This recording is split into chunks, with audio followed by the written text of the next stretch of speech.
đồng rau để muốn cùng sang đồng chuối hay lòng ba chi được kể là bó thay đùa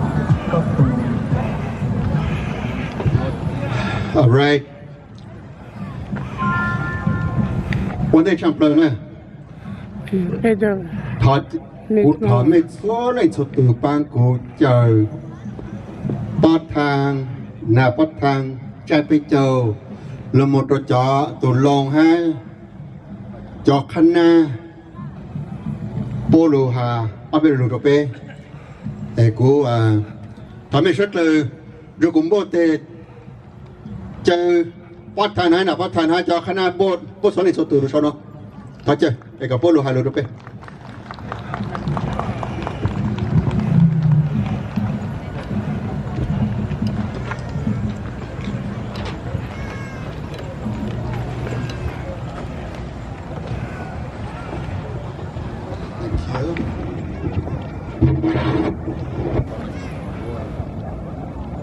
Ok, nhớ rằng đó là sự tự nhiên, nên bao giờ thế à? Bao giờ thế à?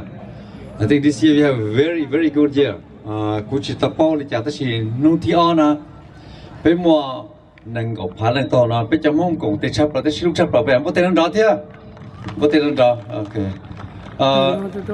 Cú chỉ muốn nói chuyện hành động tới chỉ mà để tụ bao để bây xong nó cho chữ to ba bây là trong lành. Cha đời bây giờ xài tôi sĩ từ là một trong lệnh chấp là tí gì cho tôi sĩ sẵn là vòng nó sẽ trong mấy mua cầu tờ nên cầu tờ ba sẽ trong nó vì bây tụ director nó qua được trong hàng tiết bây luôn không personal new year này giờ có rõ chấp là những tên nào bây mà chỉ cho ba tôi sĩ từ mà lúc nào mà lo sẽ chấp là cũng sao cái này bao từ khó là thế mà cho nên tại vì tôi là mua tài tí gì cho nên bỏ ra tận là bây giờ xài con chuột tiếp bè với mà cả là số nó cái đấy bỏ cả chân nào tới xí mà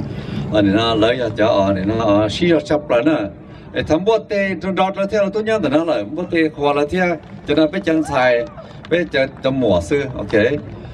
cú chịu mua đó xí hay cú chủ động xe thế nên là số đầu tua xí sơ bây giờ mong theo là ôi hành mong chẳng chân nhưng mà xí lu mua xí là mua giờ này là chỉ tàu xe là muốn cho bắt chơi bây giờ lưu mùa chỉ muốn nương học cá đâu nó chỉ muốn từ xí lúc cho bây giờ mong là lúc bây giờ nó mà chẳng chân chấp lại nó America mà đòn nhẹ bây ta vì thế bây giờ cho nương chẳng chân bây giờ nó chỉ bây ok bây tôi chẳng ba nó ok bây xí lưu vì nên đã cố sát cả tất kế rong tất kế này nó mua nhiều mua chia cứ tất kế rong tất kế xí lưu nó thua cả đá cho cô là mùa xong áo pan nó có tôi thấy giá tại đây tí xí ở trong tàu cũng mất rồi cũng tôi cứng trả xin bảo hay là gì thế cú xí lúc xưa nó cho lô chỗ nào chỗ chi giờ cái giờ ti giờ này giờ cha giờ phong giờ dư số còn giờ cái mấy lúc cha lúc nhau tôi có bé lúc cha bé chào nhau cho Fresno rồi nó nó vậy illusion cái đợt cái bé chọn mong số còn giờ cái bé tôi còn lúc cha bé chào nhau cho Fresno rồi nó số cho nhân tao còn sáng nay lịch sử của bé số còn giờ bé chắc con tôi ok rồi nhau cho